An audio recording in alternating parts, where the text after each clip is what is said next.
and it is again ready for new payment, and machine is ready for asking new payment. If I press, nothing will happen. This alternate QR code, when we scan, we have to enter the amount.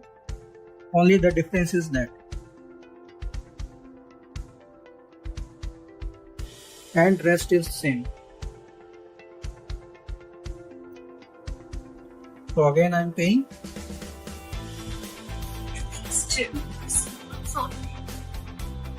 Now it is ready.